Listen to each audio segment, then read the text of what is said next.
So next వచ్చేసి back end అనమాట. ఈ బ్యాక్ ఎండ్ ప్రాసెస్ అనేది ఎలా ఉంటుందంటే, so the hidden kitchen system at Swiggy. So Swiggy గురించి ఎగ్జాంపుల్ చెప్తున్నా కాబట్టి దాని బేస్తోనే మాట్లాడుతున్నాను. సో దీంట్లో కోర్ జావా, ఇందాక చెప్పాను కదా కోర్ జావా అంటే జస్ట్ మీరు దీంట్లో బేసిక్స్ నేర్చుకుంటే సరిపోతుంది.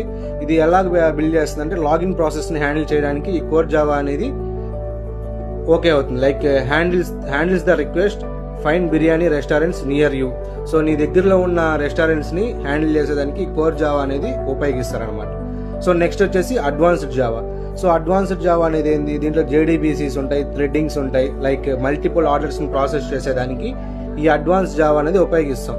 So it adds on features sort by rating, prices, discounts. So ఈ యొక్క రేటింగ్, ప్రైజెస్, డిస్కౌంట్స్ చేంజ్ అయ్యేదానికి ఈ అడ్వాన్స్ జావా అనేదాన్ని యూజ్ చేస్తాం. సో నెక్స్ట్ వచ్చేసి స్ప్రింగ్ బూట్ అనేది ఎందుకు యూజ్ చేస్తాం, ఇది ఒక API అనమాట.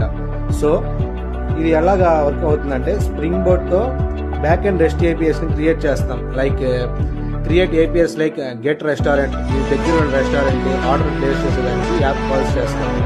సో ఈ స్ప్రింగ్ బూట్ అనేది అందుకు యూజ్ చేస్తాం.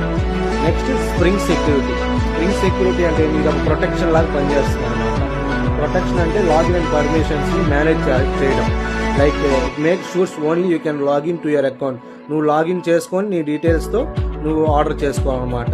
సో ఇది spring security.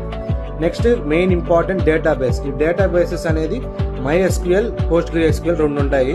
So MySQL and PostgreSQL ఎందుకు యూజ్ చేస్తామంటే, ఈ డేటా అనేది స్టోరేజ్ అయ్యేదానికి యూజ్ చేస్తాం. So stores restaurant menus, user address, past orders. So దీని బేస్ని పట్టుకొని MySQL అండ్ PostgreSQL అనేది వర్క్ అవుతుంది. సో నెక్స్ట్ వచ్చేసి హైబర్నెట్ అనేది ఇది ఒక బ్రిడ్జ్ లాగా పనిచేస్తుంది. ఎలాగంటే జావా ఆబ్జెక్ట్స్ ని డేటాబేస్ టేబుల్స్ కి కనెక్ట్ చేస్తుంది, ఒక SQL క్వెరీ రాయకుండా అనమాట. So let's Java talk to the database without writing రా SQL ఎవ్రీ టైమ్. సో ఈ యొక్క MySQL అండ్ PostgreSQL డేటాని బట్టి హైబర్నెట్ అనేది కనెక్ట్ అవుతుంది. సో ఇది ఈ జావా ఫుల్ స్టాక్ యూజ్ చేసి బిల్డ్ చేసిన ప్లాట్ఫామ్ అనమాట.